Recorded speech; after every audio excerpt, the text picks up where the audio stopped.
السلام عليكم ورحمة الله وبركاته.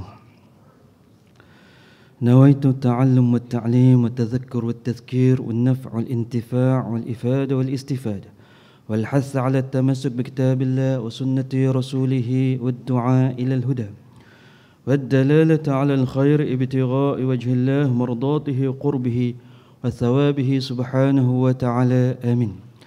Sahaja kami belajar dan mengajar, mengambil dan memberi peringatan, memberi dan mengambil manfaat, memberi dan mengambil faedah, mendorong kepada berpegang teguh dengan kitab Allah Subhanahu wa taala dan sunnah Rasulullah sallallahu alaihi wasallam, menyuruh kepada hidayah Allah Subhanahu wa taala dan memberi petunjuk kepada kebaikan kerana semata-mata mengharapkan kepada redha Allah Subhanahu wa taala, mendekatkan diri serta mengharapkan pahala daripadanya yang maha tinggi lagi maha suci.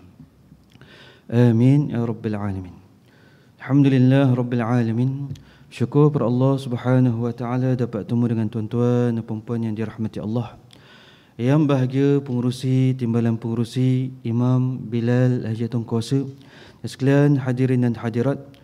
Mudah-mudahan semua sentiasa dirahmati, diberkati, diluaskan rezeki, dikabulkan hajat, terpelihara berbagai jenis fitnah, terpelihara berbagai jenis yang tidak diingini, terpelihara berbagai jenis penyakit dan disembuhkan berbagai jenis penyakit zahir dan batin bagi diri kami dan keluarga kami. Amin Allahumma amin.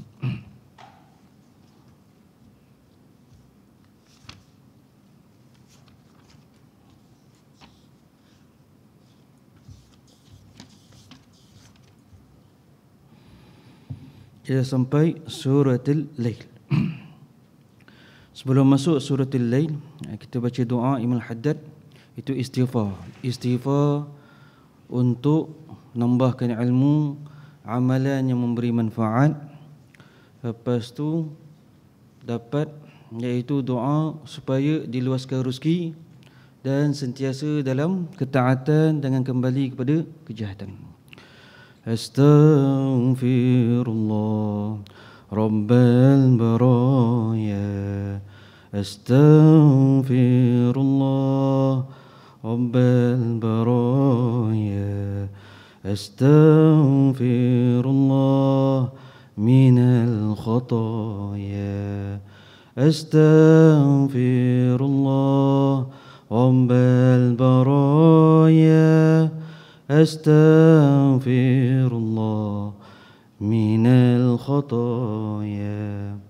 Rabbi zidni ilman nafi'a wa wafiqni amalan maqbula wa wahabli rizqan wasi'a wa tub alaina taubatan nasuha wa tub alaina taubatan nasuha.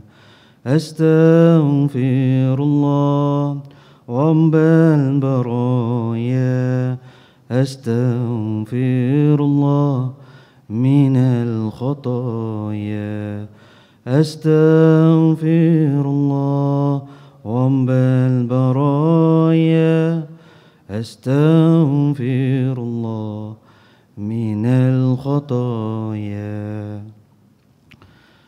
قال المصنف رحمة الله تعالى ينفعنا في علمه علمنا في الدارين radhiyallahu anna wa radhiyallahu ankum.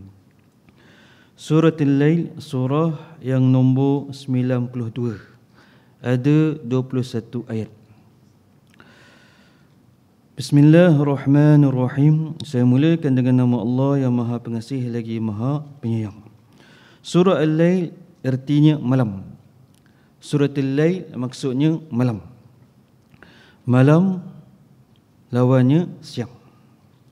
Dalam keadaan malam, biasanya kalau tak ada lampu, kita akan jadi takut dan risau. Takut, risau akan menyebabkan stres. Kalau orang yang dalam keadaan kegelapan, maksudnya dia dalam keadaan malam yang tak ada dapat cahaya. Maka lain ni penting, dan malam ni penting untuk kita istirahat. Kalau istirahat, biasanya 5 jam. 5 jam tu dikatakan cukup, tapi kurang pada 5 jam dikatakan penyakit, sakit.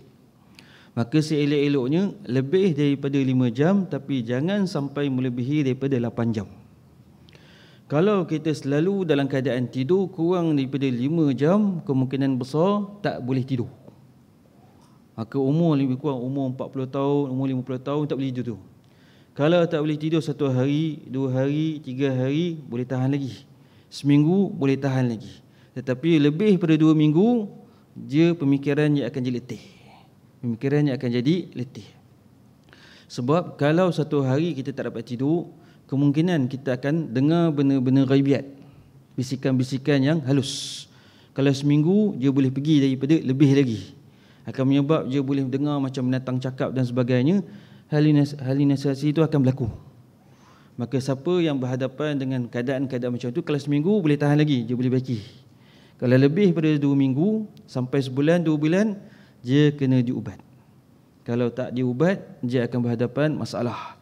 Kalau masa muda lagi kena penyakit macam tu, maksudnya masa tu lebih teruk lagi. Dia kena ubat pada waktu sekarang. Jangan diperlambatkan segala sesuatu. Tidur sama juga. Tidur yang melebihi 12 jam, dia bukan bagi segar, dia bagi sakit.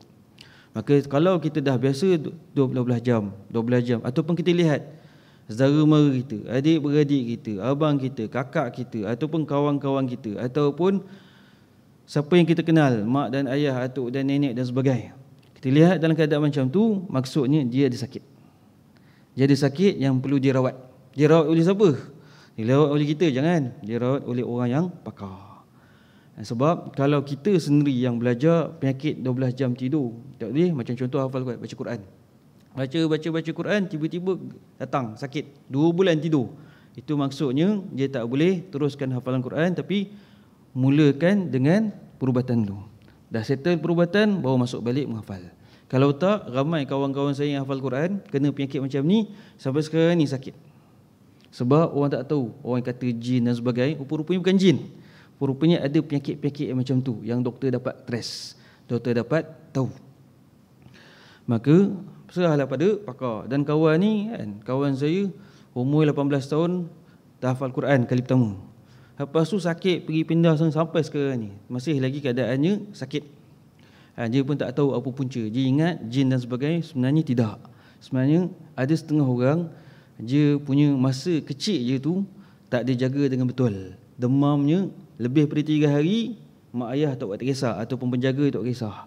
Sampai melebihi sebulan 2 bulan, penyakit-penyakit kena. Dia kena kat saraf bahagian otak, ataupun saraf bahagian telinga, mata, ataupun kaki dan sebagainya. Maka bila berlaku macam tu, dia tak sedar, masih kecil.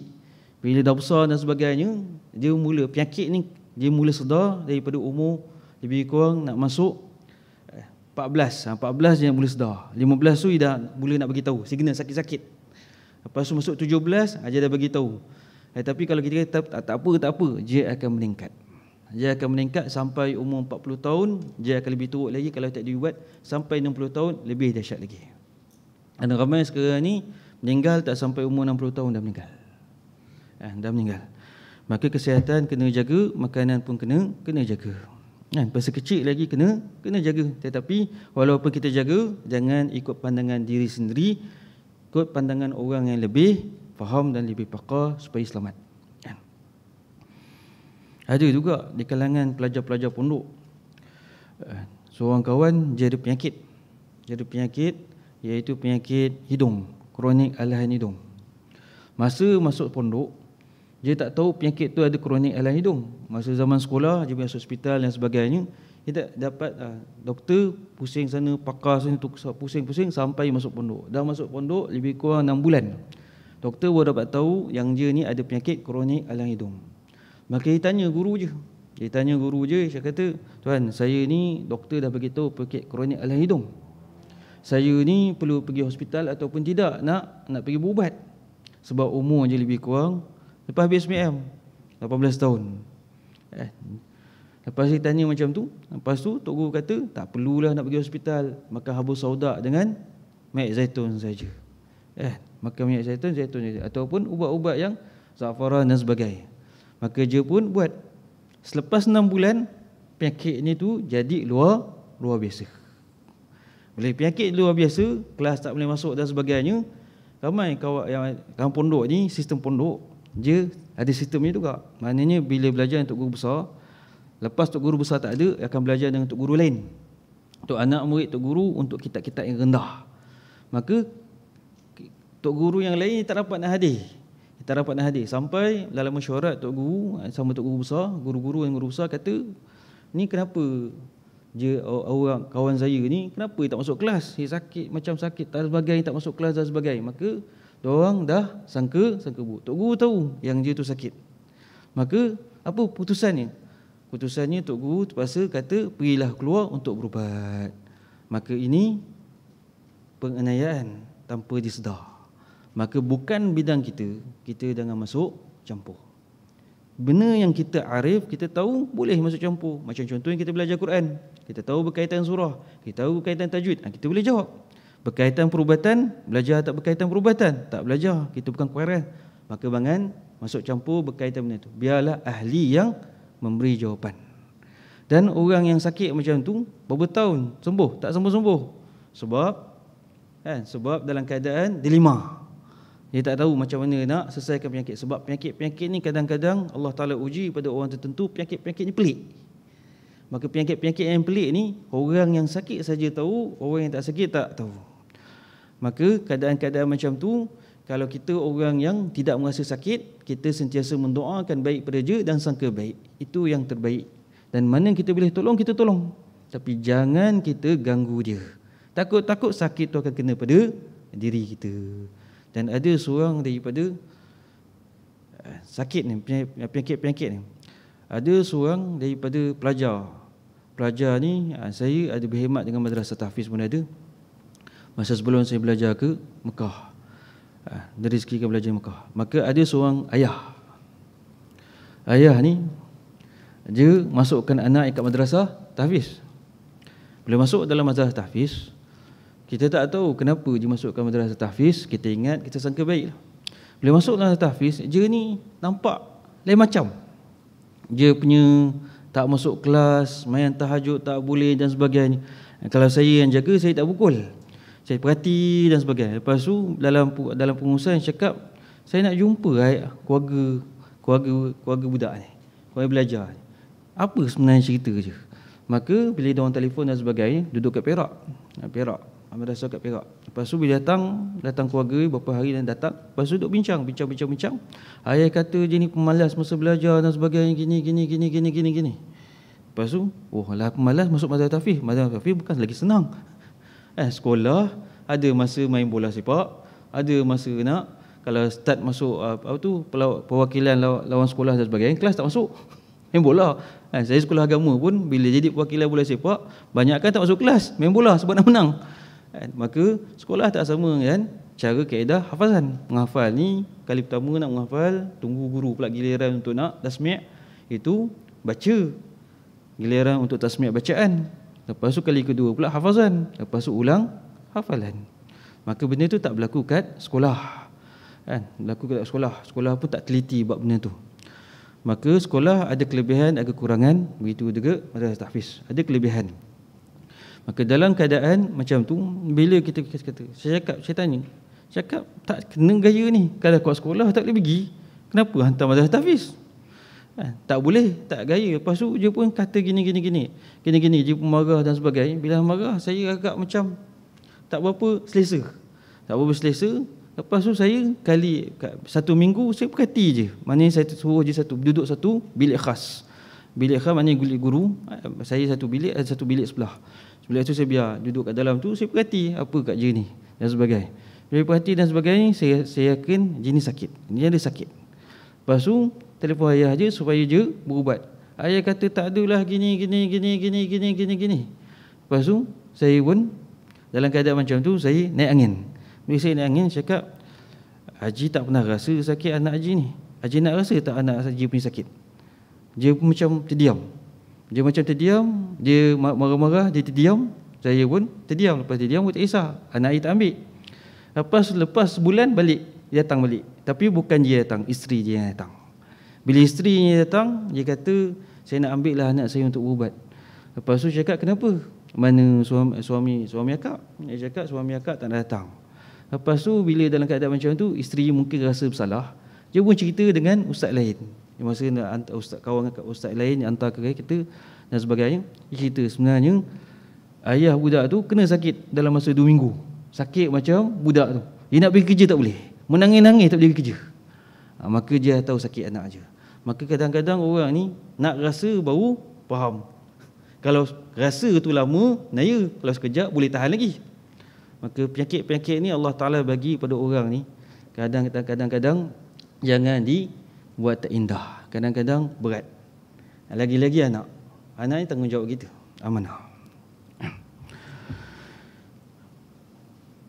Surah Al-Lail artinya malam, iaitu surah yang ke-92, mengandungi 21 ayat dari jenis Makkiyah, diturunkan selepas turunnya surah Al-A'la. Maknanya surah-surah A'la baru surah Al-Lail. Surah Al-A'la surah yang 91.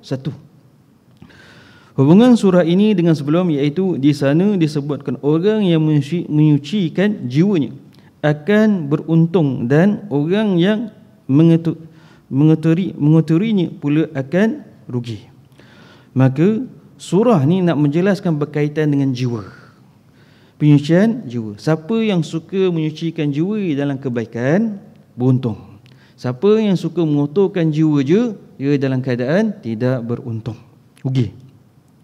Maka di sini disebutkan perkara yang mendatangkan keuntungan dan perkara yang mendatangkan kerugian. Seolah-olah Allah Subhanahu wa taala menerangkan dengan lebih lanjut apa yang terkandung di dalam surah terdahulu.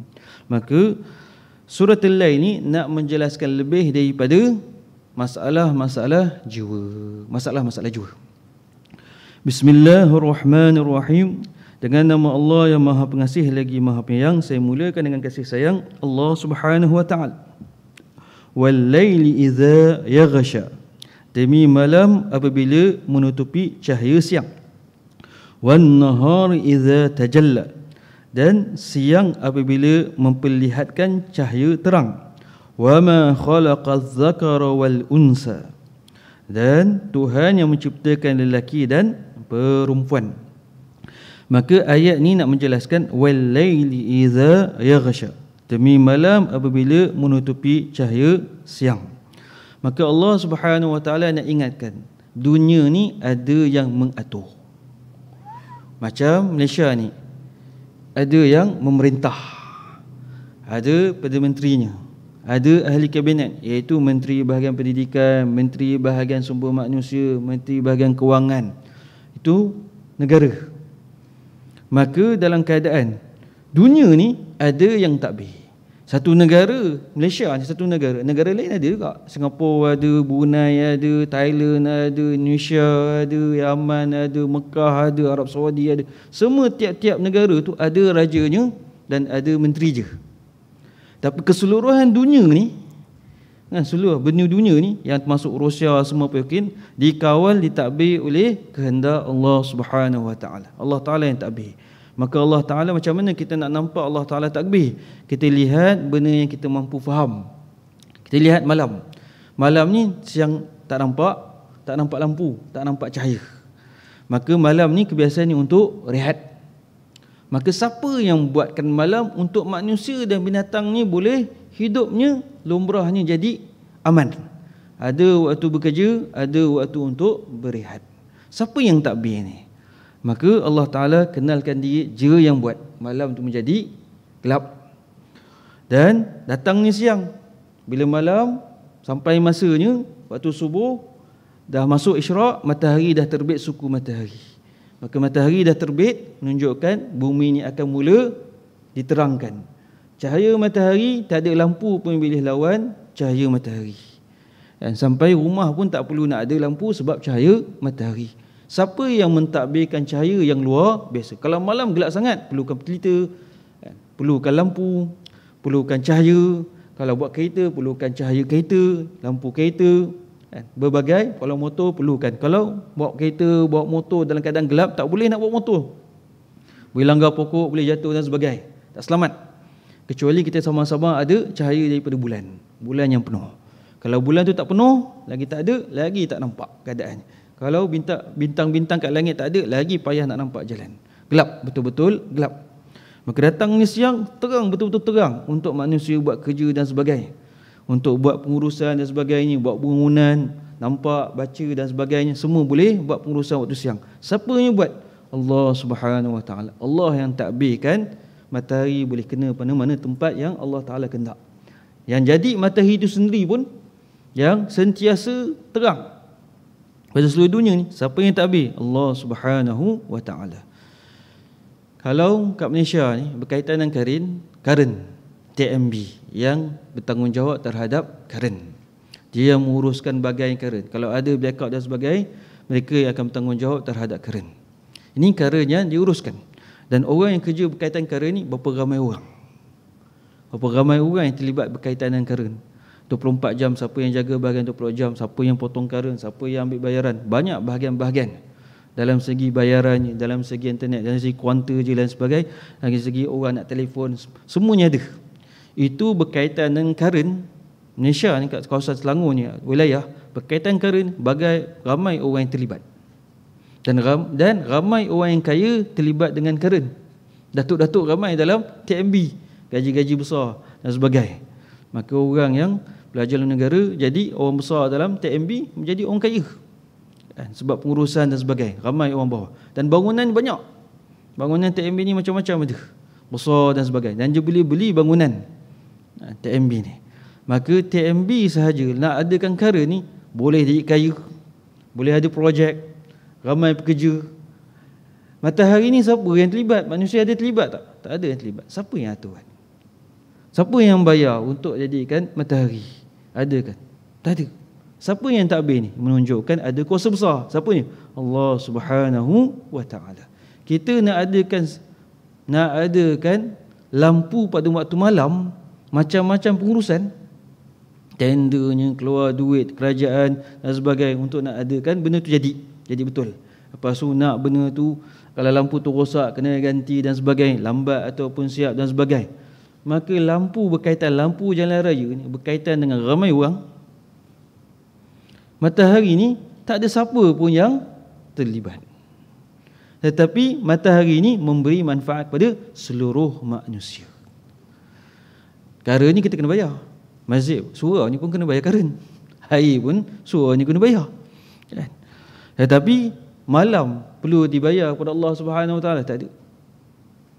Tak ada istilah blackout malam. Ada tak blackout matahari? Ada tak? Tak ada pernah berlaku. Itu kuasa Allah Subhanahu Wa Taala nak menjelaskan berkaitan meningkatkan pengenalan kita terhadap Allah Subhanahu Wa Taala. Dia katakan ilmu iman dan ilmu tauhid. Wa ma khalaqadz zakara wal unsa. Dan Tuhan yang menciptakan lelaki dan perempuan. Allah Taala ciptakan pasang-pasangan, ada lelaki, ada perempuan. Tanah pun zarah-zarah tanah, ada bahagian jantan, ada bahagian betina. Bahagian angin pun dia ada bahagian campur dan tolak. Dia ada lawan-lawan. Tiap satu benda ada lawan. Dan tanah pun dia ada. Tanah yang jadi yang orang buat bangunan sebagainya, dia pun ada jantan dan betina. Itu kuasa Allah Subhanahu Wa Taala yang luar biasa. Inna sa'yakum lasyatta. Sesungguhnya usaha kamu memang berbeza-beza. Maka kepandaian, usaha tiap-tiap manusia ni berbagai ragam dan kita kena hormat. Ada orang yang boleh cepat faham, ada orang yang lambat faham, ada orang yang tak boleh langsung faham tapi boleh menghafal, ada orang boleh kira-kira matematik, ada orang langsung tengok nombor dah pening. Itu semua kelebihan masing-masing. Allah Ta'ala menciptakan kelebihan masing-masing supaya manusia ni bekerjasama supaya boleh buat sesuatu benda.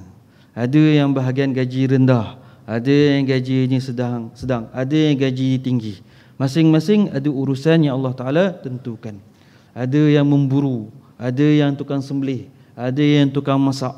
Semua tu ketentuan Allah Subhanahu Wa Ta'ala supaya kita boleh bahagi kerja dengan sama rata. Ada lebih, ada kurang, sebabkan Allah Ta'ala nak jadikan kehidupan kita ni sebagai orang yang selesa dalam perjalanan kehidupan. Ada yang buat kopiah, ada yang buat jubah. Nak masuk tiba-tiba jubah tak boleh buat. Kenapa jubah tak boleh buat? Orang tak pandai buat jubah dah tak ada. Macam mana gaya juga. Jubah yang kita pakai ni setahun, kalau selalu kita pakai, setahun, 2 tahun, tahun yang ketiga dah nampak lusuh dah. Lebih pada 5 tahun dah nampak baju dalam dah. Dia mula koyak, dia dah akan koyak. Kalau kerak kita basuh lagi cepat je boleh reput. Maka semuanya Allah Ta'ala, ada tukang jahit kita kena hormat, ada tukang sapu sampah kita kena hormat, ada orang yang tukang cat kita kena hormat, ada orang yang bahagian berkaitan dengan tandas, loji tandas, iaitu pembaikan tandas dan sebagainya. Masuk dalam lubang tandas nak baiki dan sebagainya. Maka semua tu kerja yang kelebihan masing-masing, rezeki masing-masing yang kita kena hormat. Kalau kita buang air besar, tengok tandas sudah penuh dengan najis, boleh tak selesa tak nak buang air besar? Pening kepala kan? Pening, tengok dalam keadaan macam pening. Maka kalau tak ada orang berurusan bahagian air untuk nak bahagian pembersihan dan sebagainya, maka kalau tak ada orang macam ni, maka kita tandas akan, kalau berlaku sumbat dan sebagainya, siapa akan uruskan? Maka kita kena hormat tiap-tiap lapis pekerjaan, yang tinggi, yang sederhana, dan rendah. Huraian, Allah bersumpah seperti kebiasaan yang dilakukannya dalam surah-surah lain bahawasanya usaha manusia itu ada bermacam-macam dan berbeza-beza. Perbuatan manusia ni ada macam-macam, ada yang baik, ada yang buruk, ada yang jujur, ada yang menipu, berbagai ragam. Itu memang Allah Ta'ala sudah izinkan kita melihat berbagai ragam. Maka berbeza-beza ni ada berbagai kategori. Pertama, maka berbagai kategori. Pertama, bersumpah dengan malam, iaitu suasana yang menutupi cahaya siang, menyebabkan segala yang hidup, baik manusia maupun haiwan, pulang ke rumah dan kembali ke tempat masing-masing, meninggalkan pekerjaannya dan menghentikan gerakannya, lalu tidur untuk merehatkan tubuh badan dan fikirannya. Maka manusia perlu rehat untuk rehatkan pemikiran, rehatkan keadaan, gerakan badan supaya badan ni refresh balik. Refresh. Handset kita pun kadang-kadang kita kena buang, delete benda-benda yang lebih. Kalau tak dia akan hang. Maka refresh. Maka kehidupan manusia pun perlu refresh juga. Kedua, bersumpah dengan siang apabila memperlihatkan cahaya terang, menyebabkan manusia bangun dan bangkit dari tempat tidur, lalu bergesa-gesa untuk menjalankan pekerjaannya. Begitu pula haiwan yang lain seperti burung akan terbang meninggalkan sarangnya, dan serangga akan merayap meninggalkan tempat bersembunyi, keluar mencari makanan. Maka bila datangnya siang, semua makhluk-makhluk dapat manfaat. Manusia dapat manfaat, binatang-binatang lain pun dapat manfaat. Supaya masing-masing boleh mencari rezeki masing-masing dengan cara masing-masing. Dan waktu zaman sekarang ni, kalau ada orang kata, ni malam untuk tidur ni kenapa berjaga? Maka ada orang yang kerja malam. Macam hospital 24 jam, ada bahagian shift malam. Itu juga Pak Gad, ada berkaitan dengan malam. Begitu juga dengan kapal terbang, ada yang bahagian malam. Maka semua tu ada sebab-sebab ketentuan Allah Subhanahu Wa Taala terhadap kerja masing-masing. Ada yang kerja siang, ada yang kerja malam, berbagai ragam. Ketiga, bersumpah dengan nama Tuhan yang Maha Berkuasa menciptakan makhluk terdiri daripada jenis lelaki dan perempuan, jantan dan betina, dengan membezakan pula di antara kedua-dua jenis tersebut, sedangkan kedua-dua mempunyai unsur yang sama, tempat di mana dia dibentuk dan disusun pun sama. Ini menunjukkan betapa sempurnanya kebijaksanaan Allah Subhanahu Wa Taala dan keagungan kudratnya. Samalah seperti yang dinyatakan olehnya dalam ayat 49 dan 50 surah Asy-Syura. Yahabu liman yasha' inatha wa yahabu liman yasha' az-zukur aw yuzawwijuhum zukrana wa inasa wa yaj'alu man yasha' aqima innahu alimun qadir. Dan Allah memberikan kepada siapa-siapa yang dikehendakinya anak-anak perempuan, dan juga memberikan kepada siapa-siapa yang dikehendakinya anak-anak lelaki, atau mengurniakan kepada mereka sepasang anak lelaki dan anak perempuan, dan juga menjadikan siapa-siapa yang dikehendakinya berkeadaan mandul, tidak beranak. Sesungguhnya Dia Maha Tahu lagi Maha Berkuasa. Yahbu liman yasha' inatha. Dan Allah Ta'ala memberi sesiapa anak-anak perempuan. Wa yahbu liman yasha' az-zukur. Dan siapa yang Allah Ta'ala kurniakan anak lelaki. Kalau siapa dapat anak lelaki, disunatkan kita sunatkan untuk akikah 2 kambing. Kalau anak perempuan, seekor kambing. Sebab apa? Tanda syukur kepada Allah Subhanahu Wa Taala. Maka anak lelaki rezeki, anak perempuan pun rezeki. Dua-dua rezeki. Begitu juga siapa yang Allah Taala kahwinkan atau mengurniakan kepada mereka sepasang anak dan lelaki, dan siapa yang Allah Taala jadikan itu dapat lelaki dan dapat anak perempuan, iaitu sepasang anak lelaki dan anak perempuan. Dan begitu juga Allah Taala jadikan sesiapa dikehendaki oleh Allah Subhanahu Wa Taala, orang tu mandul. Mandul boleh kena pada lelaki, mandul juga boleh kena pada perempuan. Dia boleh kena pada lelaki ataupun boleh kena pada perempuan. Kadang-kadang orang kata sebabkan lelaki, belum tentu lagi. Kena cek, tengok, lihat. Cek dan lihat.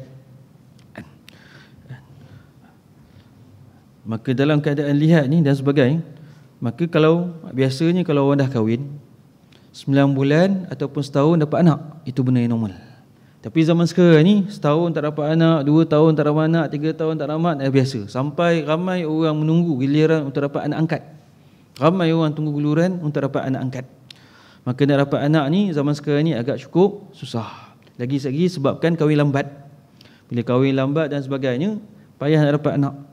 Nak dapat anak, cari anak angkat. Anak angkat pun sekarang ni orang menunggu ramai. Ada yang tunggu setahun, 2 tahun, 3 tahun nak dapatkan anak angkat. Ada yang tak dapat anak-anak 7 tahun baru dapat. Ada yang sampai meninggal pun tak dapat anak. Ada yang dapat anak perempuan, tak ada anak lelaki. Ada yang anak lelaki, tak ada anak perempuan. Ada yang langsung tak ada anak. Itu semuanya atas kehendak Allah Subhanahu Wa Taala. Kita panggil apa ilmu ni? Ilmu harus bagi Allah Subhanahu Wa Taala. Allah Taala boleh jadikan kita dapat anak lelaki sahaja, tak dapat anak perempuan. Allah Ta'ala wujudkan kita dapatkan anak perempuan, tak ada anak lelaki, dan Allah Ta'ala juga boleh tak bagi mana-mana anak sekalipun. Itu harus bagi Allah Subhanahu Wa Ta'ala. Maka dalam bab harus bagi Allah Subhanahu Wa Ta'ala, wajib kita sentiasa ingat Allah Ta'ala ni ada benda yang dia boleh buat, ada benda yang dia boleh bagi, ada benda yang dia tak boleh, yang Allah Ta'ala tak akan bagi. Mungkin Allah Ta'ala bagi lambat, mungkin langsung Allah Ta'ala bagi. Itu namanya harus bagi Allah Subhanahu Wa Ta'ala. Sebab tak ada siapa pun boleh paksa Allah Subhanahu Wa Ta'ala. Saya dah kahwin ya Allah, wajib bagi saya anak. Tak boleh. Itu tak boleh. Maka dalam surah ni jelas nak bagi tahu Kan? Ada berbagai jenis orang. Ada orang tak kahwin-kahwin langsung.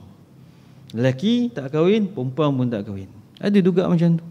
Ada juga yang dapat kahwin masa muda. Ada yang kahwin dapat masa pada tua. Ada yang kahwin lebih umur pada je. Ada yang kahwin daripada, iaitu perempuan lebih tua pada je. Ada yang lelaki lebih tua pada diri je. Ada yang 10 tahun, 9 tahun dan sebagainya. Maka semua tu rezeki yang ditentukan oleh Allah Ta'ala. Itu bab kahwin. Lepas dah kahwin pula anak. Ada yang dapat anak lelaki, tak ada anak perempuan. Ada anak perempuan, tak dapat anak lelaki. Maka semua tu kita jangan risau. Sebab benda tu rezeki Allah Subhanahu wa Ta'ala. Jangan pening usaha mana yang sedang-sedang. Jangan melampaui batas. Usaha yang sedang-sedang untuk dapatkan anak dalam segi perubatan dan sebagainya. Ada anak, alhamdulillah. Tak ada anak, sabar, redha. Supaya Allah Subhanahu wa Ta'ala akan gantikan dengan sabar, dengan redha, dengan keselamatan selepas alam kematian dimasukkan syurga. Allah bersumpah sedemikian untuk menguatkan kata-katanya bahawa usaha yang dan pekerjaan manusia berbeza-beza. Setengahnya merupakan pekerjaan yang menyesatkan dan membabi buta, dan setengahnya pula merupakan petunjuk yang membawa cahaya penerangan, dan setengahnya pula layak mendapat kenikmatan. Begitu pula setengahnya layak dihukum dengan seksa yang pedih. Maka manusia ni berbagai ragam. Kalau kita masih muda ni, banyak berkawan dengan orang dengan sangka baik. Dan kalau kita kenal orang tu tak berapa baik dan sebagainya, dengan terlampau rapat. Dengan terlampau rapat, takut kita terpengaruh. Kita kata tak apa, iman kita kuat. Iman ni boleh berbolak balik, qalb, hati ni boleh bolak balik. Kita boleh ikut orang, kadang-kadang kita rasa kita tak akan ikut, tetapi lama kelamaan kita boleh jadi ikut. Maka dalam keadaan kehidupan ni berbagai ragam. Ada yang orang yang boleh bawa kita kepada Tuhan. Ada orang yang boleh bawa kita kepada kejayaan. Ada orang yang boleh membuatkan kita ni bankrupt. Ada yang membuatkan kita ni muflis. Ada yang membuatkan kita ni tertekan. Ada yang membuatkan kita ni boleh jadi orang yang tenang. Maka berbagai jenis orang. Tergantung pada diri kita yang untuk memilih. Kita tahu, maka orang yang jahat, orang yang rosakkan kita, kita pandai berurusan dengan je. Ada setengah orang tak boleh ditegur. Ada setengah orang tak boleh tegur. Maka bila kita tahu tak boleh tegur, kemampuan kita tak boleh tegur, kita hanya mendoakan baik dengan je, dan kita berurusan dengan je cara yang baik. Lagi-lagi dalam Malaysia ni. Malaysia ni tak boleh, orang Malaysia ni tak berapa suka untuk ditegur. Tak suka tegur. Kalau tegur, kamu nak cari masalah. Ramai kawan-kawan saya bila bincang, dia kata tak boleh gini-gini, kena tegur dan sebagainya. Lagi-lagi mu'alaf. Lagi-lagi mu'alaf dari kalangan bangsa India ataupun Cina. Dia kata tak boleh terus terang. Cakap orang Melayu mana boleh tegur. Kamu tegur je, kamu kena balik. Kan? Nanti kata tak boleh lah gini-gini dengan orang macam ni. Nanti kata kamu baru masuk Islam nak ajar saya berkaitan dengan Islam. Lagi sakit, cakapan macam tu menyebabkan kamu lagi suka ke lagi sakit? Lebih sakit. Maka kita dah tahu keadaan macam tu, kita jangan terlampau sangat tegur. Kita boleh berkias. Orang Melayu ni boleh berkias. Dia sedar tak sedar, serah pada Allah Subhanahu wa Ta'ala. Itu sifat orang Melayu. Orang Melayu ni kena berkias. Sebab itulah ada perkataan-perkataan yang kiasan-kiasan, kan? Kiasan-kiasan. Tarik tepung, tarik tali dalam tepung. Tarik rambut dalam tepung. Tali rambut tu tak terputus, tepung tu tak terurai. Kita pun tak fikir macam mana orang boleh cakap macam tu. Tetapi memang pengurusan kita dengan manusia, orang Melayu ni memang cara macam tu. Ibarat macam tarik tali rambut dalam tepung. Kita pandai untuk berurusan. Kita jangan emosi. Emosi macam mana pun tidak boleh menyelesaikan masalah. Walaupun kita betul, dia akan jadi masalah yang lain.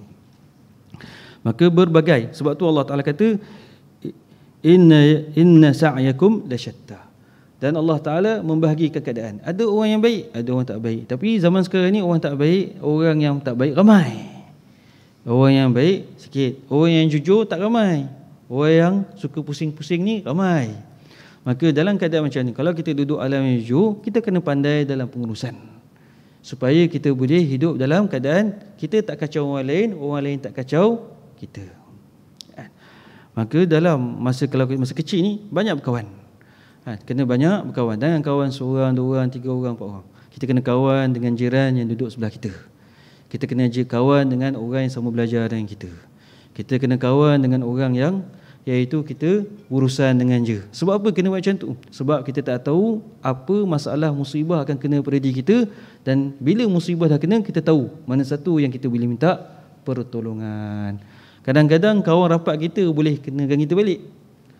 Ada setengah orang je kawan, zaman pondok lagi kawan, madrasah ya kawan, sama belajar, sama keluar negara, sama ni. Dah sampai umur lebih kurang 50 tahun bergaduh sebabkan rebut madrasah. Dah bergaduh, lepas tu nak kawan dengan orang lain rasa takut, rasa segan akan berlaku. Maka sebab itulah kawan ni tak boleh seorang dua orang yang tersyai, kena ramai. Sebab hati manusia ni boleh berbolak balik. Sebab itulah hati dipanggil qalb, yang boleh berpusing-pusing. Hari ni baik, tengok 10 tahun jadi jahat. Kita tahu yang jahat hari ni, lepas 10 tahun jadi baik. Semuanya atas ketentuan Allah Subhanahu Wa Taala. Allah Taala tahu, kita yang tak tahu. Mudah-mudahan apa yang saya bagi tahu dapat manfaat, dan apa yang salah dan silap saya mohon maaf. Ada pertanyaan? Ada yang tanya?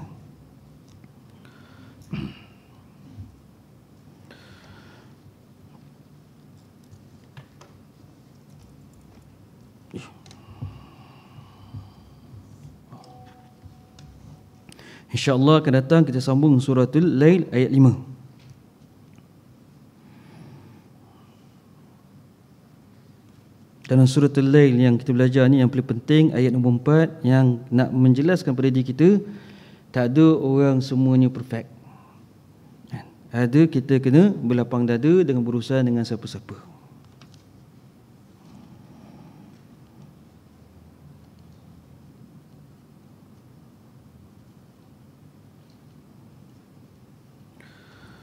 Sallallahu Rabbuna ala nuril mubin Ahmad al-Mustafa Sayyidil Mursalin. Sallallahu Rabbuna ala nuril mubin Ahmad al-Mustafa Sayyidil Mursalin. Sallallahu Rabbuna على نور المبين أحمد المصطفى سيد المرسلين وعلى آله وصحبه أجمعين. بسم الله الرحمن الرحيم. الحمد لله رب العالمين والصلاة والسلام على أشرف الأنبياء والمرسلين وعلى آله وصحبه أجمعين. Ya awwalil awwalin, ya akhiril akhirin, ya alima fis sudur. Ya Allah yang mengetahui segala rahsia-rahsia kami, Allah. Apa kelas-kelas dosa besar, dosa kecil telah kami lakukan, ya Arhamar Rahimin. Apa kelas-kelas dosa besar, dosa kecil bagi ibu bapa kami, dan rahmatkanlah mereka sentiasa. Apa kelas-kelas dosa besar, dosa kecil bagi pasangan kami, anak-anak kami, cucu-cucu kami, keturunan kami, adik-beradik kami, kawan-kawan kami, jiran-jiran kami, sekalian mukminin dan mukminat, dan sekalian muslimin dan muslimat, ya Arhamar Rahimin. Rahmatkanlah kami sentiasa, berkatkanlah kami sentiasa, angkat segala laknat, angkat segala bala, angkat segala kesusahan, kepayahan, kesakitan yang sudah kena pada diri kami. Pimpinlah kami pada jalan yang benar, supaya selamat di dunia, bahagia di dunia, selamat pada azab kubur, selamat pada azab akhirat, dan dapat masuk syurga-Mu, ya Arhamar Rahimin. Wa sallallahu ala sayyidina Muhammadin nabi ummi wa ala alihi wa sahbihi wa sallam, walhamdulillah rabbil alamin. Assalamualaikum warahmatullahi wabarakatuh.